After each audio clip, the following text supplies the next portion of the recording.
চারুগৃহ শিশু সংঘ স্কুলে পড়ি। আমি প্রথম শ্রেণীর ছাত্রী।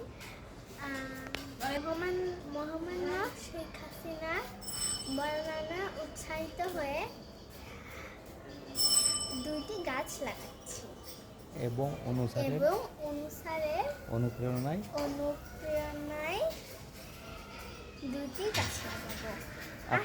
আপনারাও লাগাবেন, কারণ গাছ আমাদের অক্সিজেন দেয় এবং পরিবেশ বাঁচায়। হ্যাঁ।